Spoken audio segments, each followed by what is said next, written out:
au 29 avril 2026, la capitale ghanéenne Accra a accueilli la 18e édition de la conférence annuelle de l'Alliance globale du Carité. Baptisée Carité 2026, au-delà des frontières, cette rencontre a rassemblé plus de 800 acteurs venus d'Afrique, d'Europe, d'Asie et d'Amérique, tous réunis autour d'un même objectif, redéfinir l'avenir du Carité. Pendant 3 jours, entrepreneurs, coopératives, investisseurs et décideurs ont fait bien plus que se rencontrer. Ils ont posé les bases d'une filière en pleine mutation. Nous sommes aujourd'hui à la Journée internationale du Carité, organisée par l'Alliance globale pour le Carité, The Global Trade Alliance, qui a organisé un symposium avec plus de 800 personnes qui sont venues ici à Accra, au Ghana. Je peux, d'ores et déjà que ce n'est pas notre première participation. Les autres années passées, nous avons eu vraiment des opportunités. Donc, c'est à cause de cela, on participe pour vraiment renforcer davantage nos partenariats avec nos clients et puis rencontrer de nouveaux clients également. Nous ne nous limitons pas aux pays producteurs. Il y a l'extérieur qui est là. Les pays européens, asiatiques et américains, nos beurres vont très loin. Les gens ont besoin de nos beurres. Donc, c'est pourquoi on a choisi ce thème au-delà de nos frontières. Dès l'ouverture, le ton est donné. Le Carité ne doit plus être perçu comme une simple matière première, mais comme un levier stratégique de développement économique pour l'Afrique de l'Ouest. Dans les couloirs du centre de la conférence, une autre dynamique était à l'œuvre, celle des rencontres B2B. Des dizaines d'entrepreneurs ont saisi cette opportunité pour nouer des partenariats, négocier des contrats ou tout simplement se faire connaître. One major thing I'm expecting to take back with me is networking. I hope to network with as many people as possible, industry experts, those in the agricultural space, and see how we can partner and collaborate. On a eu des partenaires qui disent qu'ils vont signer des contrats avec les productrices. Au niveau du beurre, on a eu des gens aussi qui avaient du matériel pour la production du beurre de karité. On est rentré en contact avec eux. Je pense qu'on va faire les affaires. Alors à la conférence, il y a plusieurs opportunités offertes aux entrepreneurs africains. Il y a d'une part le réseautage à travers la Deal Room et le Forum Affaires, de pouvoir trouver des partenaires commerciaux, des partenaires financiers, des partenaires techniques. Il y a d'autre part l'exposition Carité, où ils peuvent exposer leurs produits et pouvoir trouver des partenaires, des distributeurs, des acheteurs. Et il y a également l'opportunité de contribuer en fait à faire avancer l'industrie et de définir ensemble avec les autres acteurs la stratégie de l'industrie. Le deuxième jour a été marqué par une forte énergie entrepreneuriale. Au cœur de l'événement, les sessions de pitch. Face aux investisseurs et aux décideurs, plusieurs porteurs de projets ont présenté leurs initiatives allant de la transformation du beurre de karité en passant par des solutions technologiques pour améliorer la production. Ces moments ont révélé une nouvelle génération d'entrepreneurs africains audacieux, structurés et résolument tournés vers l'industrialisation. Cette conférence a pour objectif de mettre en relation les différentes entreprises, entrepreneurs et petites et moyennes entreprises qui œuvrent dans l'agrobusiness, dans la restauration des terres, de les mettre en relation avec des potentiels investisseurs. Nous avons participé à une séance de pitch où nous avons pu pitcher devant des investisseurs, devant des fondations, des banques, notre projet afin de voir comment se faire financer, mais également comment faire notre pitch pour lever des fonds de qualité. Et ce qui me réjouit réellement, c'est surtout le fait de voir les vraies productrices de karité ici à la conférence.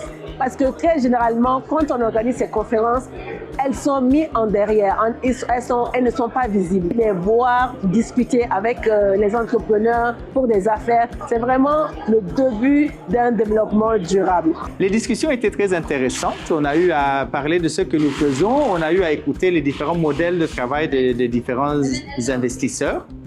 Et j'ose espérer que ça nous a permis de se comprendre mieux, pour eux de mieux comprendre comment sont nos modèles de travail, comment est structuré notre travail et quels sont nos besoins réels. et pour nous de mieux comprendre leur mode opératoire de financement, d'accompagnement et d'investissement.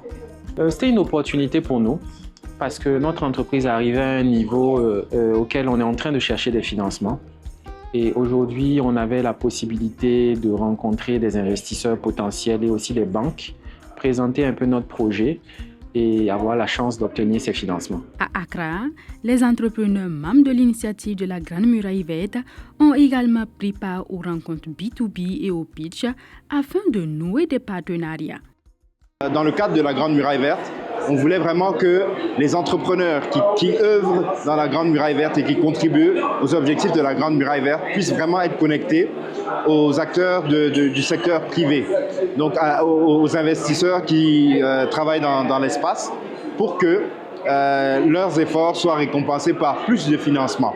Donc nous avons trouvé 12 des entrepreneurs les plus compétents que nous connaissons dans la région, qui viennent de l'Éthiopie, du Mali, du Burkina Faso, de la Gambie, du Ghana, du Nigeria et des zones environnantes. Donc les 12 entrepreneurs ont préparé des pitchs de 3 minutes maximum et ensuite les panélistes leur ont posé des questions pour approfondir la compréhension sur ce qu'ils recherchent. Parmi les délégations les plus remarquées, celle du Burkina Faso s'est distinguée par une forte mobilisation.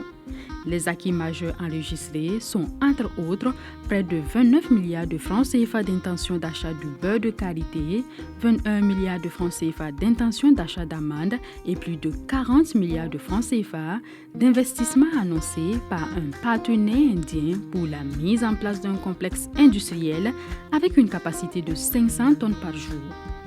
De plus, 20 acteurs de la filière qualité ont été distingués pour leur engagement et leur leadership.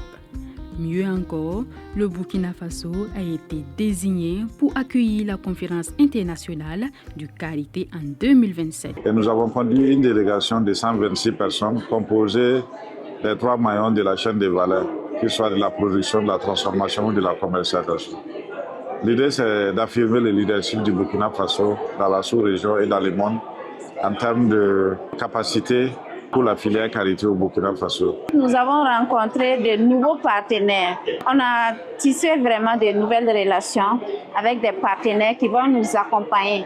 Ce n'est pas uniquement que des clients du beurre de qualité, mais on a eu à échanger avec des partenaires qui s'occupent également de la durabilité de l'arbre à qualité. Ça, c'est vraiment un point essentiel qui vraiment nous a marqué à cette conférence.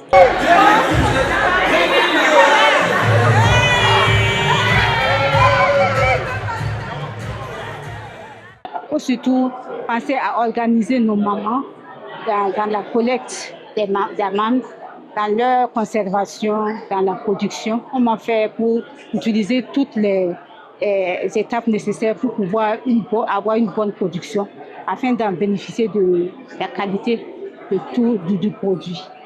Et voir aussi comment on peut créer un secteur pour favoriser l'écoulement, la promotion et surtout la consommation locale. You know, when you want to talk of share, you cannot do without women. The woman does everything about the share, the picking of the nuts, the processing, and everything to the final processing of the share butter. So we have to see and also put our voice the way the government can help the women who are into this share processing, so that at least to encourage them doing more on that. Après 2 jours d'échanges stratégiques, les participants ont effectué une immersion en se rendant à Tema, où la visite du port a permis de mieux comprendre les enjeux logistiques liés au commerce du karité et les dynamiques d'exportation. La délégation a ensuite découvert le fonctionnement de l'usine 3F Industries, une unité industrielle spécialisée dans la transformation du karité, offrant un aperçu des exigences techniques et des standards internationaux qui encadrent le secteur. Enfin, la journée s'est achevée chez Beauty Secret, une entreprise locale qui valorise le karité à travers des produits cosmétiques finis, illustrant concrètement le potentiel de transformation locale et de création de valeur.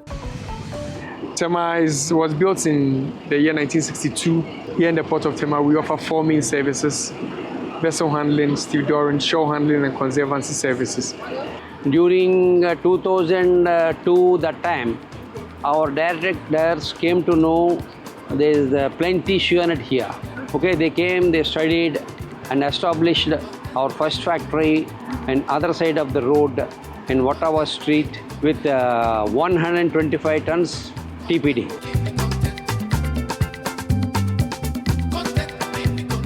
So I came out of university, I worked for all these international, all that time I was not thinking shea butter.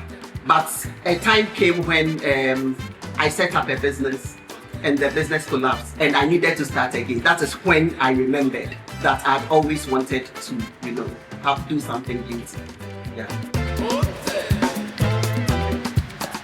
And it was just a very insightful field trip that we did because we got to see practically how businesses do their operations and we got inspiration. Personally, I've been very inspired. We got to see where a local business has blossomed into a beauty global brand.